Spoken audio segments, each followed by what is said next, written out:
और मंच पर जिनकी वाणी से दिव्य श्रीमद् वाल्मीकि रामायण की कथा श्रवण किए, ऐसे भारतवर्ष की ख्यातवत युवा विद्वानों में आचार्य श्रीमद् जगत गुरु रामानुजाचार्य श्री रत्नेश प्रपन्नाचार्य स्वामी जी महाराज के द्वारा आप श्रीमद् वाल्मीकि रामायण की कथा श्रवण करें। प्रेम से बोलिए श्री लक्ष्मी नारायण भगवान की जय।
हमने कुछ कहने के लिए मंगलाचरण किया है, आप लोग को सुनने के लिए मंगलाचरण करें।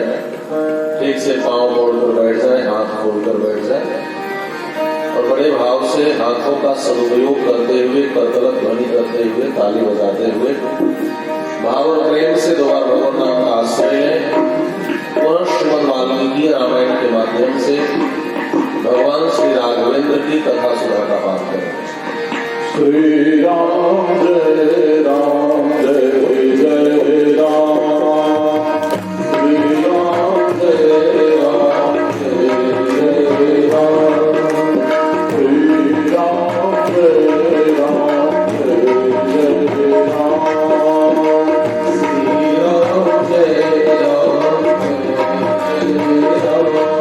राम श्री राम जय राम जय जय राम,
किशोरी की जय, श्री लखनलाल जी महाराज की जय,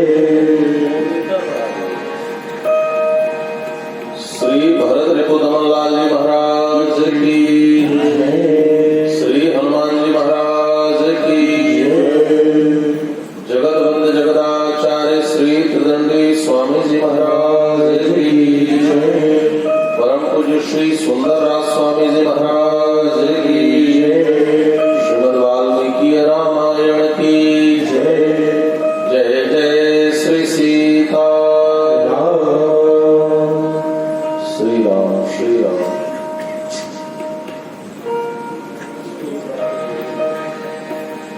श्री राम श्री राम श्री राम, थोड़ा सा श्री राम श्री राम।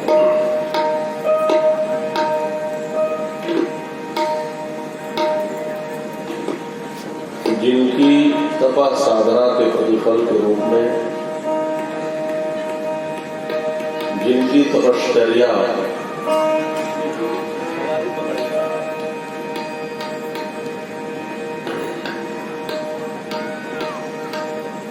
जिनकी तपश्चर्या के प्रतिफल के रूप में हम सभी के जीवन में यह सुंदरतम सुअवसर संप्राप्त हुआ, ऐसे परम तपोमूर्ति अनंत श्री श्रमंकृत श्रीमद जगद्गुरु रामानुजाचार्य स्वामी श्री सुंदरराज जी महाराज, दूर दराज से पधारे हुए विद्वत वृंद, संत वृंद, समुपस्थित भगवत कथा सुधा स्वादन परायण महानुभाव, अखिल हेय प्रत्यनीक अनंत कल्याण गुणगण निलय परात्पर पुरुषोत्तम पर ब्रह्म, कौशल्यानंद वर्धन अवध नरेंद्र नंदन श्री रघुनंदन, विदेह वंश वैजयंती जनक नरेंद्र नंदिनी भगवती भास्वती पराम्बा जगदीश्वरी, माँ सुनैना की आंखों की पुतलिका, विदेहजा जनकजा जनकाधिराज तनया जनक राज किशोरी, वैदेही मैथिली श्री राम प्राण वल्लभा श्री जानकी जी, भगवान श्री राघवेंद्र की वांग्मयी प्रतिमूर्ति श्रीमद् वाल्मीकि रामायण,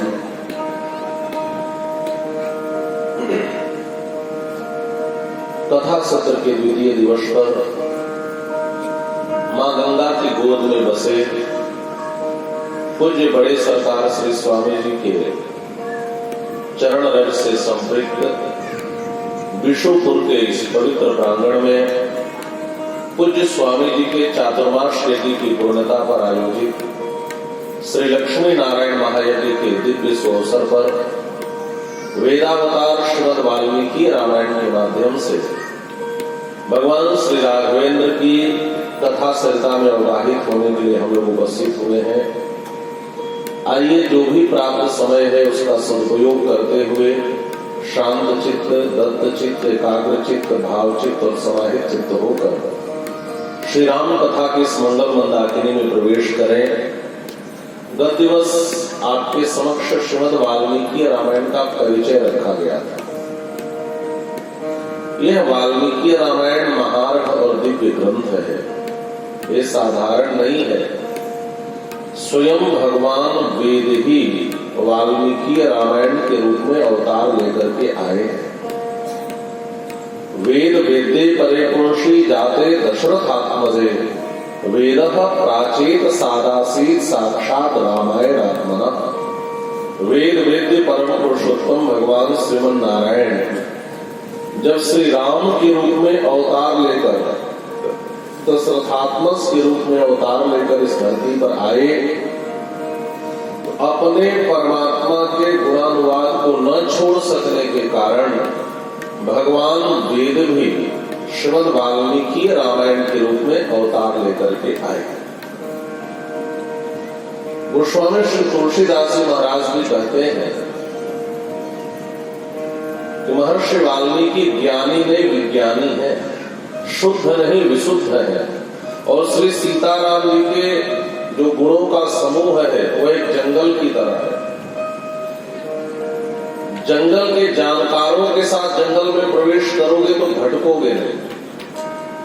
इस सीताराम जी के गुण समूह रूपी जंगल के दो ही जानकार हैं, एक श्री हनुमान जी महाराज और दूसरे महर्षि वाल्मीकि। किसी ने पूछा कि हनुमान जी और महर्षि वाल्मीकि में से आपको पहले चुनना हो तो आप किसे चुनेंगे? तो गोस्वामी तुलसीदास जी कहते हैं पहले मैं कविश्वर को चुनूंगा, महर्षि वाल्मीकि को चुनूंगा।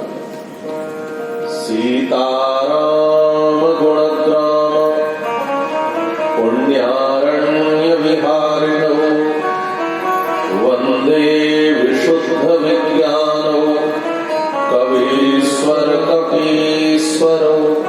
पहले कवीश्वर फिर कपीश्वर। सिर्फ वेद व्यास महाराज जिन्होंने 18 पुराणों की रचना की, वह बृहद धर्म पुराण में कहते हैं पठ रामायणम व्यासम काव्य बीजम सनातनम। जब मैंने वाल्मीकि रामायण को पढ़ा तब मुझमें श्लोक बनाने की क्षमता आई। वाल्मीकि रामायण का पारायण करने के बाद ही श्री वेद व्यास महाराज महाभारत और 18 पुराण जैसे दिव्य ग्रंथों के निर्माता बन सके। इन सबके मूल में कुछ है तो श्रीमद् वाल्मीकि रामायण इतना महत्वपूर्ण ग्रंथ है। वाल्मीकि रामायण का आरंभ 2 ऋषियों के संवाद से होता है। महर्षि वाल्मीकि और देवर्षि नारद का समागम हुआ। तपः स्वाध्याय निरतम तपस्वी वाग्विदाम्बरम नारदम परिपप्रच्छ वाल्मीकिर्मुनिपुंगवम्। एक बात और बताओ, वाल्मीकि रामायण में कोई मंगलाचरण नहीं है। आप चौक पढ़ेंगे, जितने भी सनातन सदग्रंथ हैं सबके आरंभ में मंगलाचरण किया गया। आप रामचरितमानस का मंगलाचरण सुन रहे थे। वर्णानाम अर्थ संघानाम रसानाम छंदसामपि मंगलानां च करतारं वंदे वाणी विनायको। आपने भागवत में मंगलाचरण सुना होगा।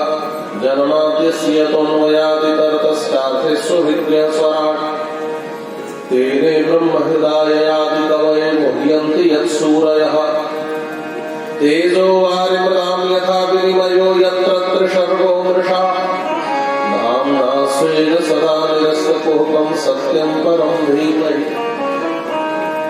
आस्तिक समस्त ग्रंथों के आरंभ में मंगलाचरण देखने को मिलता है, लेकिन वाल्मीकि रामायण में महर्षि वाल्मीकि ने कोई मंगलाचरण नहीं किया।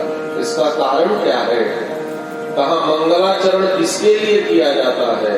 न्याय सिद्धांत मुक्तावली में लिखा है विघ्न विघाताय कृतम मंगलम शिष्य शिक्षाये निबध्नाति।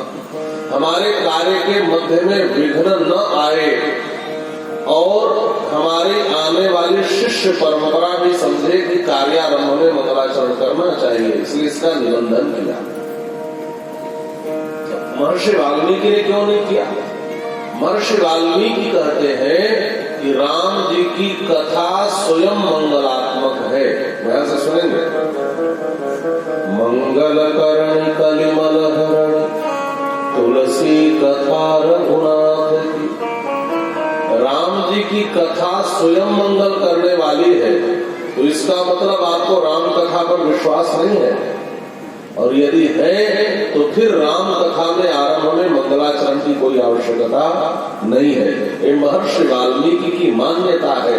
कहा तो सबने राम कथा मंगलात्मक है, लेकिन किसी ने स्वीकार करके दिखाया तो महर्षि वाल्मीकि ने दिखाया। दूसरी बात, महर्षि वाल्मीकि कहते हैं जो एक बार भगवान की शरणागति कर ले, शरणागति का अर्थ समझ रहे हैं आप? जो एक बार दीक्षा ले ले, जो शरणागत हो जाए, जो भगवान का हो जाए, उसके किसी कार्य में विघ्न आ ही नहीं सकता। यदि इस बात का पूर्ण विश्वास लेकर के हम आगे चले तो हमारे कार्य में विघ्न नहीं आएगा। कहते सब है, लेकिन विश्वास महर्षि वाल्मीकि ने दिखाया। देवर्षि नारद के 3 विशेषण है, महर्षि वाल्मीकि का एक विशेषण है। आचार्य में 3 बातें होनी चाहिए और शिष्य में 1 बात होनी चाहिए, या वक्ता में 3 लक्षण होने चाहिए और श्रोता में 1 लक्षण होना चाहिए। नारद जी कैसे हैं? कहा तपः स्वाध्याय निरतम, तपश्च स्वाध्यायश्च तपः स्वाध्यायौ तयोर निरतम तपः स्वाध्याय निरतम। देखिए, जीवन में तपस्या भी आवश्यक है और स्वाध्याय भी आवश्यक है। केवल तपस्या आपके जीवन की जिज्ञासा का शमन नहीं कर सकता और केवल स्वाध्याय भी नहीं कर सकता। आचार्य वह हो, सद्गुरु वह हो या वक्ता वह हो जो तपस्वी भी हो और स्वाध्यायी भी हो। और तपः स्वाध्याय निरतम, तपस्वी वाग्विदाम्बरं, वाग्विद हो, वाणी का पुत्र हो, सरस्वती की कृपा प्राप्त करने वाला। और तीसरा मुनि पुंगवम, मननशील हो। नारद जी मननशीलों में श्रेष्ठ थे। तपस्वी स्वाध्यायी हो, सरस्वती कृपा प्राप्त हो और मननशील हो। जिनमें यह 3 बातें होती है वही श्रेष्ठ आचार्य होता है, वही सद्गुरु होता है। और शिष्य में 1 लक्षण है, तपस्वी। तपस्वी नहीं होगा व्यक्ति तो श्रोता भी तपस्वी नहीं होगा तो कुछ पा नहीं सकता। अब तो इतने संत आपके यहाँ पधारने वाले हैं, यदि 4 घंटे 5 घंटे 6 घंटे बैठकर तपस्या नहीं करेंगे तो कथा मिलेगी? वक्ता तो भले 2 घंटे 3 घंटे बोल के चले जाए, लेकिन श्रोता की बड़ी तपस्या है। तो इसका मतलब है कि श्रोता को तपस्वी होना पड़ेगा। एक लक्षण। महर्षि वाल्मीकि ने देवर्षि नारद से प्रश्न पूछा। और एक बात जान लें, हमारे जीवन में प्रश्न होने चाहिए, जीवन में जिज्ञासा होनी चाहिए। जिसके भीतर जिज्ञासा नहीं है उसके जीवन का कोई तात्पर्य नहीं है। जिज्ञासा वृत्ति का अभाव उसी में होगा जिसने पूर्ण ज्ञान प्राप्त कर लिया। जिज्ञासा आवश्यक है। महर्षि वाल्मीकि ने 16 जिज्ञासा देवर्षि नारद से किया। पूर्वस्मिन् साम्प्रतं लोके गुणवान् कस्य वीर्यवान्, धर्मज्ञश्च कृतज्ञश्च सत्यवाक्यो दृढव्रतः, चारित्रेण च को युक्तः सर्वभूतेषु को हितः, विद्वान् कः समर्थश्च कश्चैव प्रियदर्शनः, आत्मवान् को जितक्रोधो द्युतिमान् को न सूयकः, कस्य विभ्रति देवाश्च जातरोषस्य संयुगे। पहला प्रश्न पूछा, महाराज इस समय धरती पर ऐसा कौन है जो शीलवान हो, ऐसा कौन है जो गुणवान हो, ऐसा कौन है जो वीर्यवान हो माने पराक्रमवान हो, ऐसा कौन है जो चरित्रवान हो। और आज समाज में हमारा उत्थान किसका हुआ है हमें नहीं पता, लेकिन पतन हुआ है तो हमारे चरित्र का पतन हुआ है। एक बड़ा प्रश्न है। कहते हैं ना कि character is loss, everything is loss. जिसके जीवन का चरित्र चला गया उसका सब कुछ चला गया। कौन ऐसा है? चारित्रेण च को युक्तः। और क्या सुंदर प्रश्न पूछा। दुनिया का हर जीव अपना हित चाहता है, संसार में ऐसा कौन है जो सबका हित चाहे? सर्वभूतेषु को हितः। ऐसा कौन है जो सभी प्राणियों का हित चाहे? मनुष्यों का ही नहीं, जो पशु पक्षियों का भी, चींटियों का भी, कीड़े मकोड़ों का भी, जीव मात्र का हित चाहने वाला कौन है? विद्वान कौन है? समर्थ कौन है? और ऐसा कौन है जिसका दर्शन हमेशा प्रिय लगे? संसार में किसी व्यक्ति को देखोगे आज सुंदर लग रहा है, कल रूप से अरुचि हो जाएगी। परमात्मा का दर्शन ही एकमात्र ऐसा दर्शन है, आप जितनी बार देखोगे वो नौ नवायमान लगेंगे, उतने ताजे लगेंगे, उतने सुंदर लगेंगे। ऐसा कौन है जो प्रिय दर्शन है? ऐसा कौन है जिसके क्रोध करने पर देवता भी थर्राते हैं? देवर्षि नारद ने कहा इस सारे गुण एकमात्र इक्ष्वाकु वंशोत्पन्न भगवान श्री राम में है। इक्ष्वाकु प्रभवो वंश रामो नाम जनैः श्रुतः। महर्षि वाल्मीकि को अपने प्रश्न का उत्तर मिल गया। राम जी किस वंश के हैं? कहा इक्ष्वाकु। अरे इक्ष्वाकु का अर्थ जानते हैं? इक्षु कहते हैं गन्ने को, गन्ना तो आप सब देखे हैं, और वाक कहते हैं वाणी को। जिसकी वाणी गन्ने के रस की तरह मीठी हो उसको इक्ष्वाकु कहते हैं। मतलब राम जी उस वंश में पैदा होकर के आए जहां के लोगों के वाणी की मिठास गन्ने के रस की तरह हुआ करती थी। इक्ष्वाकु वंश प्रभो रामो नाम जय सुता। एक बात और कहूं, हम भारतवासियों का जीवन राम के बिना नहीं चल सकता है क्या? हमारे यहाँ प्रातः काल लोग उठते हैं तो क्या कहते हैं? भैया राम राम, ये तो कहते हैं भैया राम राम। ये आज राधे राधे कहने की परंपरा आज की चली है। अच्छा, किशोरी राधा भी जब कन्हैया से मिलती होंगी तो राधे राधे कहती होंगी क्या? कन्हैया किशोरी राधा से मिलते होंगे तो जय श्री कृष्ण करते होंगे क्या? रामो रामश्च रामेति करणे करणे च पंजना। किशोरी राधिका भी कन्हैया को राम राम ही करती थी। ओ कान्हा राम राम, रामो रामश्च रामेति करणे करणे च पंजना। तो हमारे यहाँ प्रभात के प्रथम स्वर है राम। हमारे यहाँ जन्म किसी बालक का हो सोहर राम का गाया जाता है। हमारे यहाँ विवाह के गीतों में राम है। हमारे यहाँ कोई बिछड़ जाए तो हाय राम, दुख आए तो हे राम, मिलने पर राम राम, बिछड़ने पर हाय राम, दुख में हे राम, और कोई दुनिया छोड़कर जाए तो राम नाम सत्य है। कोई यह कहता है शिव नाम सत्य है, कोई कहता है दुर्गा नाम सत्य है, लेकिन राम नाम सत्य है। गांव में आज भी अनाज तौलते हैं तो एक नहीं कहते, पहले राम कहते हैं फिर दो कहते हैं। राम हमारे सांसों में पिरोए हुए हैं, राम हमारे नसों में अनुष्ठूत है, राम हमारे जीवन में समाहित है। भारतवासियों का जीवन राम के बिना नहीं चल सकता। इसलिए कितना सुंदर शब्द प्रयोग किया, रामो नाम जनई सुता। ऐसा कौन जन है, ऐसा कौन व्यक्ति है, ऐसा कौन मनुष्य है जो राम इस नाम को न जाने? और यदि कोई राम इस नाम को नहीं जानता तो उससे बढ़कर अभागा भी कोई नहीं है। ऐसा भी कोई है जो राम नाम को न जाने? ऐसा कोई नहीं हो सकता। तो नारद जी ने कहा राम जी में सारे गुण हैं। महर्षि वाल्मीकि अपने शिष्य भरद्वाज के साथ एक दिन तमसा के तट पर स्नान करने आए। प्रातः काल की बेला है, प्राचीन दिशा में भगवान भुवन भास्कर समुदित हो रहे हैं। पूरा वातावरण आज सूर्य की प्रथम किरण का स्वागत करने को उत्सुक है।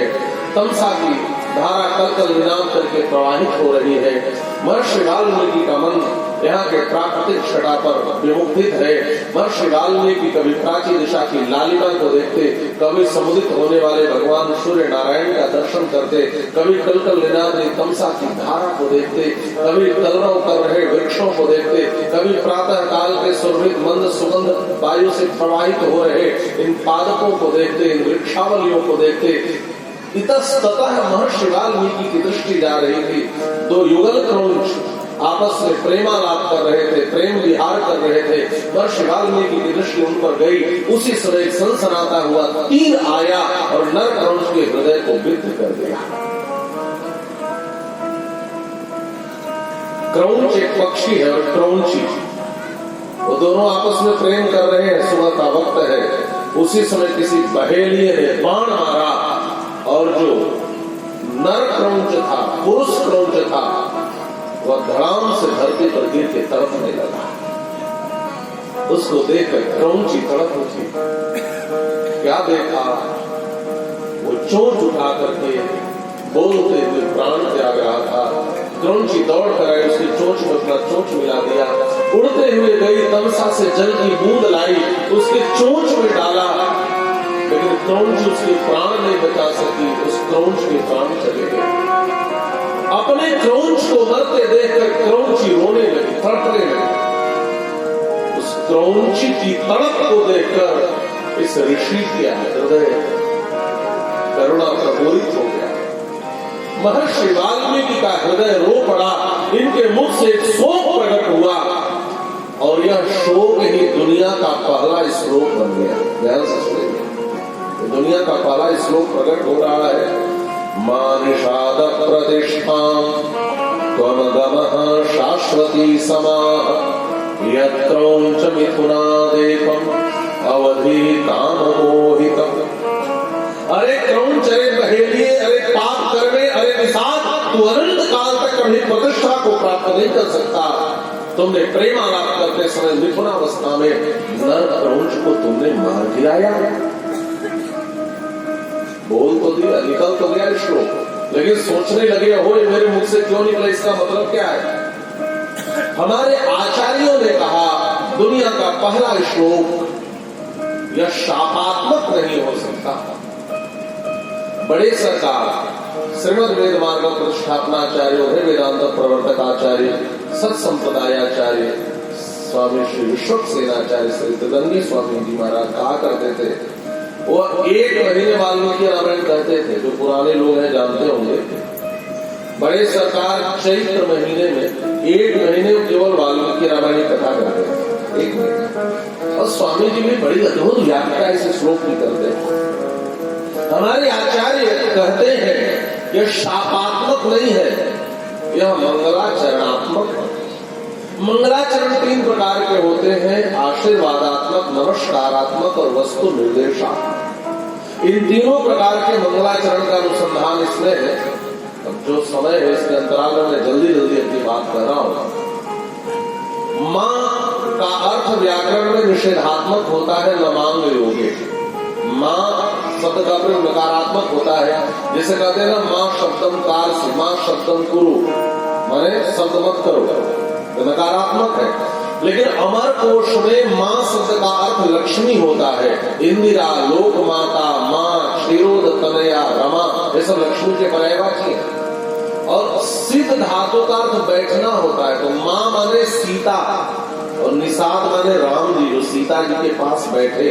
देखिए श्लोक का अर्थ बदल गया, पहले था निषाद माने बहेलिया, लेकिन अब अर्थ हो गया मानषाद माने हे सीता जी के पास बैठने वाले राम जी, आप अनंत काल तक प्रतिष्ठा को प्राप्त करिए।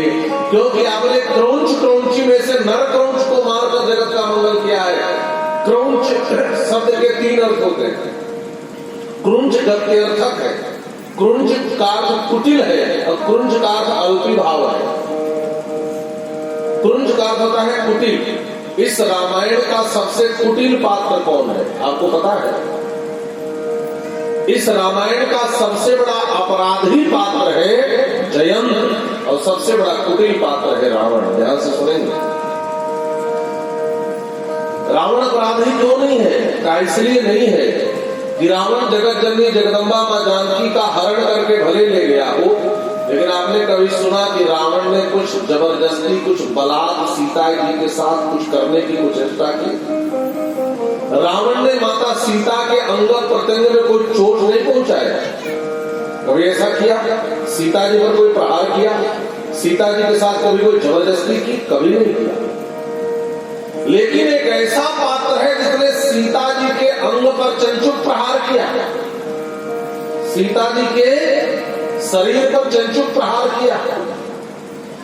सीता चरण चोट हति भागा, मानुषकार भी लिखते हैं, और चला रोहित रघुनायक जाना। लेकिन आप विचार करें,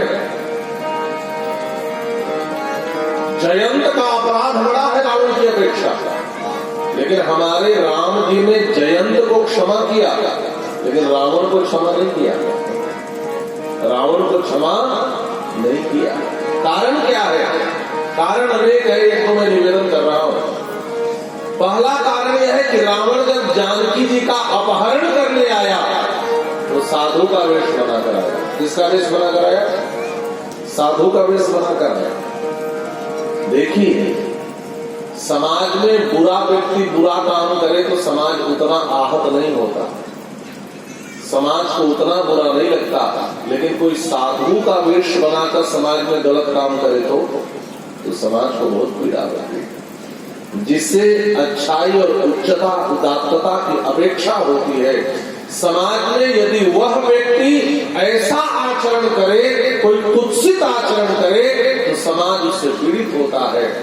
जयंत को जब बुरा कर्म करना हुआ तो जयंत ने चांडाल पक्षी कौवे का वेश बनाया, लेकिन रावण को जब बुरा कर्म करना हुआ तो रावण ने एक सन्यासी का वेश बनाया।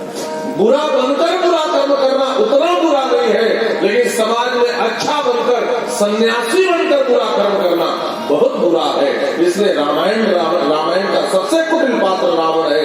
राम जी ने जयंत को छोड़ दिया, लेकिन रावण का वध किए बिना नहीं छोड़ा। ये समझने वाली बात। तीसरी बात आप इसको ऐसे समझ लें, जो कई चेहरों के साथ जीता है वह रावण है। बात समझ में आ रही? रावण के कितने सिर थे? 10 सिर थे। जो 10 चेहरों के साथ जिए, जिसका एक चेहरा न हो। दुष्यंत कुमार की एक पंक्ति है, हिंदी गजल के बहुत बड़े प्रतिमान हुए। उन्होंने लिखा है, जो देखना किसी को कई बार देखना, जो देखना किसी को कई बार देखना, एक आदमी में होते हैं 10-20 आदमी। आज एक आदमी कई चेहरों के साथ जीता है। पत्नी के आगे अलग चेहरा, भाई के आगे अलग चेहरा, पड़ोसी के आगे अलग चेहरा, और रात के अंधकार में क्लब में पहुंच गए तो अलग चेहरा। रावण का ही तो जीवन है, जो कई चेहरों के साथ जिए, जिसका एक चेहरा न हो। यही दुष्ट का लक्षण है, यही कुटिल का लक्षण है। भगवान श्री राम कहते हैं, जो समाज में कई चेहरे बना करके जीता है और घूमता है, जो कई मुखौटा पहनता है, वह कुटिल है और कुटिल पात्र वध के योग्य है। इसलिए राम जी ने रावण का वध किया। केवल रावण का पुतला फूंक देने से, रावण जला देने से रावण नहीं मिटता। जो रावणीय वृत्ति है हमारे भीतर, कई मुखौटों के साथ जीने का, इस वृत्ति का जब तक अंत नहीं होगा, तब तक सच्चे अर्थों में दशहरा भी नहीं होगा, तब तक विजयादशमी नहीं होगी। इसको समझना पड़ेगा। आज का लोग धार्मिक होते हैं, 9 दिन जय मां दुर्गा, जय मां दुर्गा, दशहरा के दिन काट लिया मुर्गा, ऐसा भी करते हैं। यह धार्मिक होना नहीं है। सच्चे अर्थों में जब बुराई की वृत्ति का नाश हो जाए हमारे भीतर से, यह रावत्व की विजय है हमारे जीवन में। इसलिए क्रौंच माने रावण और क्रौंची माने मंदोदरी। हे रघुनंदन, हे रामभद्र, हे रामचंद्र, हे मानसाद, हे सीता निवास, हे सीतापति।